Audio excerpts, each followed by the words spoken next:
With our oral history program, I'm Ray Mofield for WCBL Radio, and we're visiting at Walnut Court, 115B, the home of Marie Edwards Darnall. I want to thank you very much, Marie, for letting us come over. Good to be with you. It's always a pleasure to visit with people and let them tell about what the earlier days were like. I knew your husband real well, John Youth Darnall, but I've never known you quite, at least I haven't talked to you as much as I used to talk to him around the coffee shop and so on. I know you're well situated here. This is a beautiful place. We'll start off, though, first of all, and ask you about your birth. Were you born in Marshall County? Yes, born 1910. And was that in what part of the county? Down toward Hardin? Stringtown. Stringtown. Or Stringtown. Close, not too far from Walnut Grove Church now, but of course they was at Glade. Walnut Grove wasn't there then. The church, it was at Glade. Well, I understand that they moved over and got a new location and had a better building constructed and so on. Have a nice cemetery there where I'll be buried. Yes. And the old church was on the railroad, wasn't it? Yeah, right there by the side of on the west side of the railroad. Mm-hmm. And Glade had a store and some. Yeah, there's one store. There might have been more in times, but that's the only one I remember. Mr. Monroe Lovett. Now, tell me what your dad's name was. Chris Edwards. Chris Edwards. And do you remember your grandparents on that side? Well, I do the grandmothers, but the grandfathers were already dead before I got any. Well, they probably died before I was born. And your mother was whom? Lucy Bearden. Lucy Bearden. Nancy Bearden was her mother, and her father was John Mark Bearden. Mm-hmm. And were they all from that general neighborhood, that part of No, they down here at Benton. Well, now that's where my grandmother lived. I don't know where she used to live before that. Mm-hmm. But she lived at the edge of Benton, as long as I remember.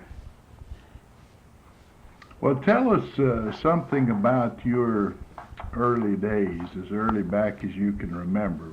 Was your dad a farmer? Yes, that's all he ever done, I reckon, is farm. Now, in those days, we didn't have ranges and refrigerators and washers and dryers. We didn't have electricity. No. But everyone was in the same condition, so you didn't really miss it, I suppose. No, not really. Didn't know what it was all about. How did you play? What did you play when you were a little girl? Did you have a rag doll or? Oh yes, I love my big rag dolls. Always loved dolls.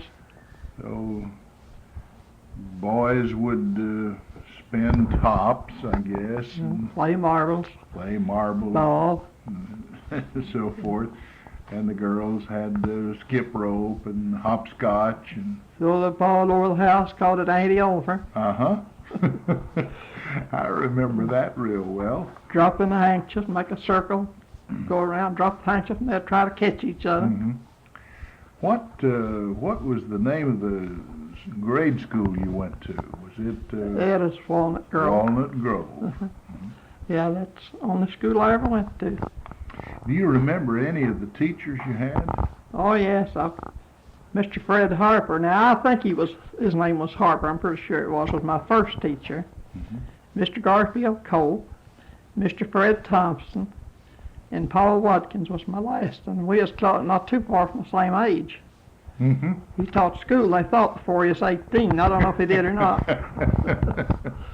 Well, he was just a boy with the rest of the students. Right? He married Vivian.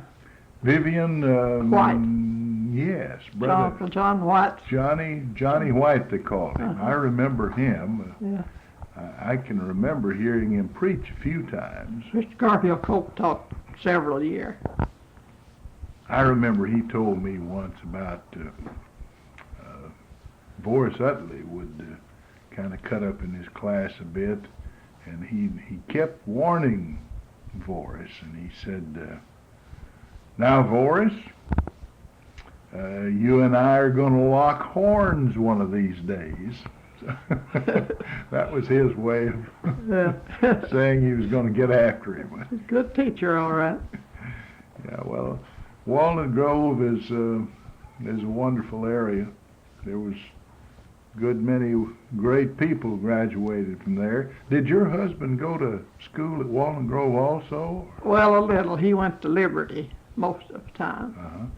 How far was Liberty from Walnut Grove? Wasn't very far, was it? Well, not too far. I don't know how many miles. Be about 6 or 7 miles, I guess, apart. I had to guess. Well, Liberty is a real old name, one of the very oldest in Marshall County. I believe there was one time a church there. I don't remember it. But the schoolhouse was there about where you go down to Monkey Den, they call it, where that road is. Right now, you went to school and you played all these kind of games, and where did you or when did you have to start working on the farm? What were some of the first jobs you did? Well, they always give me the hoe to chop out the weeds.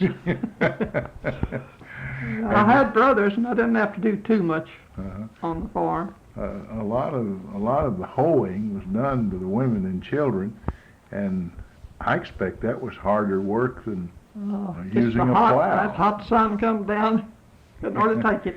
And I guess you grew tobacco and corn. Corn mostly. I worked at the hosier mill a little while down here at Benton. I've worked out at Merritt's a little while. I didn't work too many years at either place. Hosier mill at Benton. Now, Merritt was in Mayfield, wasn't it? They made men's suits, I believe. Yeah, that's main. That and overcoats. I worked in the overcoat part, but they had suits there too. All right. Tell me how you met John Uke.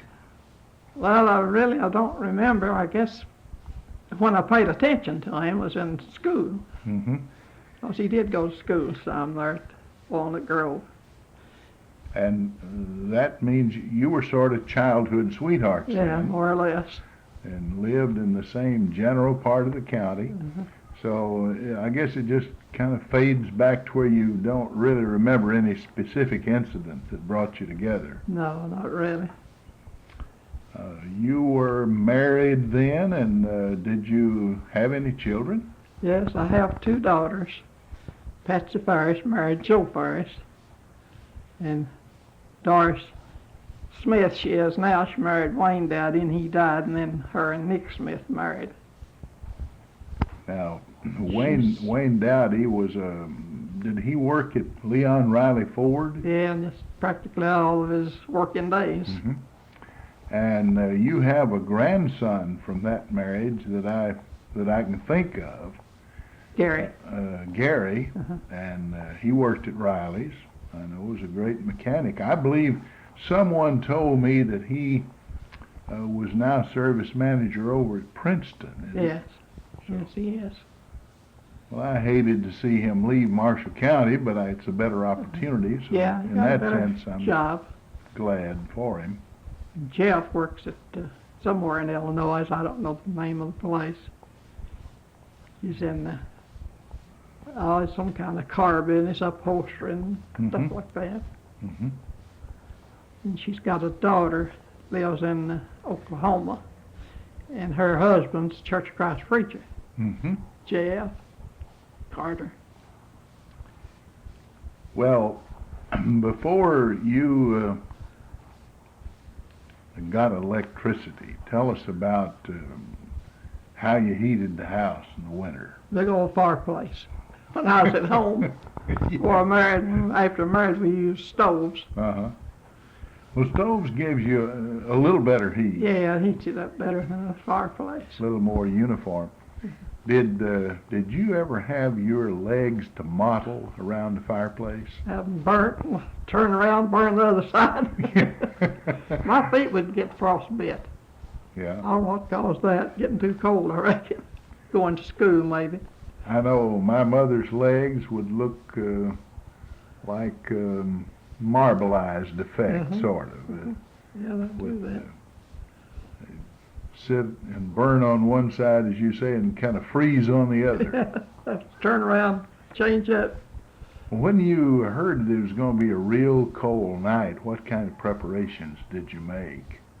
Did you ever bring the water bucket in, set it on the hearth? Dipper freeze, you can hardly get it loose. Maybe in the house. Yeah. And if you weren't careful in getting it out, you might break the handle out of it. That's right. I can remember that a great deal. Did you ever go to the neighbor's house and, as we call it, sort of sit till bedtime? Oh, yeah. When the radio first come in, well, we'd go to people's house where they had a radio and get to hear it. If there's a lot of static, that didn't bother us. We'd get to hear something once in a while. And that was a joy, just to hear something. Yeah. And you remember any of the old programs you liked? I guess, Lum and Abner. Yeah, yes, I like the And, funny guy, comedians. Amos and Andy. And, we had a lot of them. Jack Benny, I guess. And, Burns and Allen. I like something like that now. We listen to ball games, though, sometimes. I've bought several of those old tapes and play them every now and then. Things that were recorded back in the 20s and 30s. Well, tell us about how you would prepare, let's say, for a wheat thrashing. I don't know much about that. You didn't have wheat thrashing? Well, yet? hog killings. Had a hog Cook killing. big dinners. Oh, the women would, they'd go in together and sort of help one another as the men did. Of course, I suppose that it'd be pretty hard to kill a hog by yourself, wouldn't it? Yeah, you couldn't do that lifting too much. And you had to scald them in a barrel or a vat. And John had a slaughterhouse for a while. He killed hogs out there at home. Oh, he for did? people, for public. Yeah. Of course, it was fixed up better than what it did when I was a kid. Well, did you do much canning? Oh, yes, that's the biggest thing we done until freezer come in, or we had electricity. I just about quit canning, freeze everything. Mm-hmm. It's much easier, and of course, the food keeps better. It tastes just like fresh when Yeah, I like it that way. you've frozen it. Although there are a few things that I don't like frozen as well as I do canned. Green beans, for some Well, reason. I do. I like frozen green beans. You'd rather I'm not crazy about green beans. Yeah. Did you ever pick any strawberries? Yes, I have. We growed some too. Had some 1 or 2 years. What about blackberries? I didn't have to pick them. John Uke did though. He picked a lot of them and go out and get enough for a pie several times. Yeah, I canned them. Well, that is the way my mother would get me to pick berries. She'd say, Ray, if you go pick a pail of blackberries, well, I'll make a pie. Of course, I'd generally pick the bucket full and bring it in, and then she'd can what. And sometimes we'd go and pick the. I liked it in a way. A little afraid of snakes. I'd get hot. I can't hardly take hot weather. Well, I never minded the heat, but I did That's why mind my the brother Joe chiggers. lives. Did chiggers bother you? Oh, yes. Yeah. I've heard them say if you dope with coal all around your ankles, you wouldn't have to have them on you, and maybe around your wrists. I never did try it. Well, I did that one time and left I guess I buttoned my sleeves or something, and that kerosene blistered me. Well, But still, I don't think that's quite as bad as a chigger eating on you for a no, week. that's right. Well, you have some items written down there. Would you like to tell us a little more about what you have there? Well, I was talking about John Uke. We went to get married. Why, Richard Needle May went with us, and the preacher married us all four at one service. Oh, you had a double wedding. Yeah. Up in Paris, Tennessee, on November the 24th, 1928. And John was in the service 22 months, and they had the suicide planes over there, and the Japs sent 7 suicide planes that hit their ship, and one of them done an awful lot of damage, and John was out in the ocean for about an hour and a half, or maybe, of course, I don't know how they estimated it, but they figured it was around an hour and a half. Just floating around in the water. And several others off of the same ship. Mm-hmm. But he said they was really treated nice when they got back to the ship where they rescued them. Mm-hmm. They'd have them cigarettes lit and a cup of coffee, and one boy give him his place to sleep and some of his clothes. Said, I've wished many a time I'd known what his address was to write him. Mm-hmm. If they was so scared then, they wasn't even thinking about thanking him or nothing, I don't guess. Oh, I suppose not. Lucky to be alive after right. something like that. Well, those are certainly interesting stories, and I think we often forget today that when the first draft started, September the 16th, 1940, they were drafting people from 21 years of age up to about 30. But then when the war got worse, and after Pearl Harbor and so on, they began drafting 18 to 44. That's when they called my husband. He said if he could have got deferred for 6 months, he'd never had to gone. Mm-hmm. They lowered it. I know your husband, I believe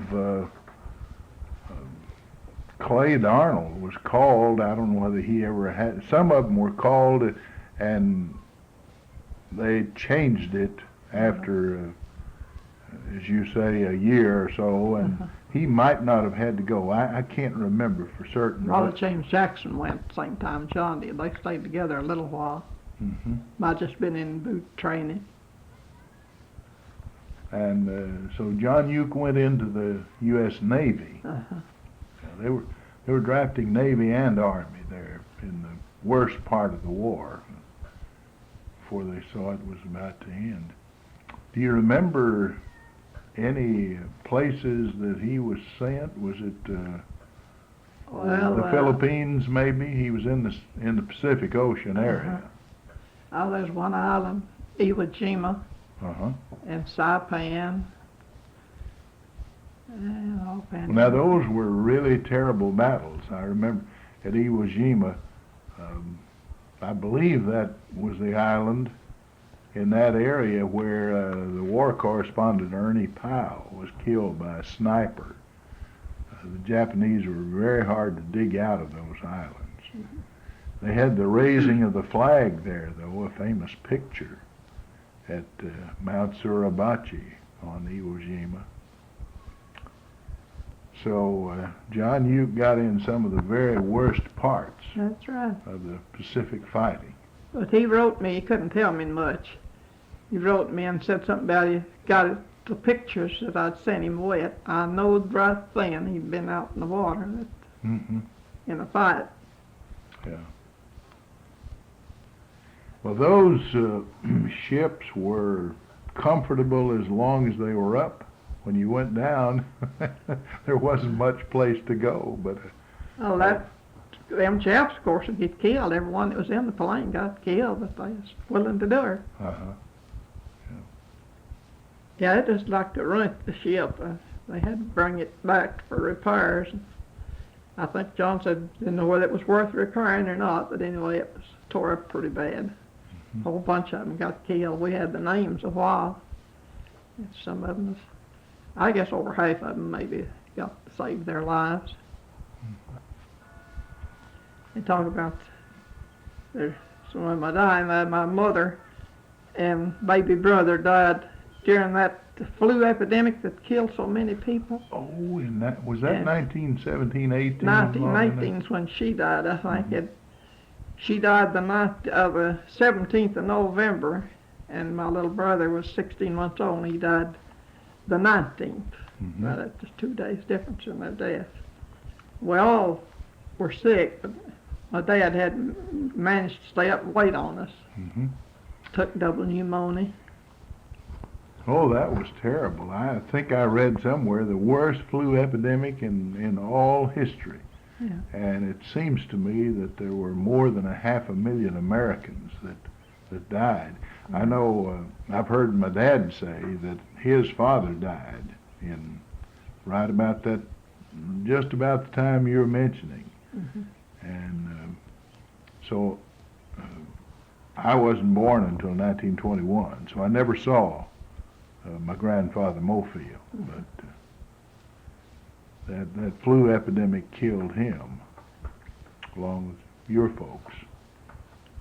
Patsy lost her first child in stillbirth, and the next birth was twins. I said, well, that looked like made up for it. Mm-hmm. And then she had another girl. She lives in Kansas, and well, I forgot what I started to tell. Oh, she had a foster daughter. Mm-hmm. And her foster daughter married Doris's baby boy.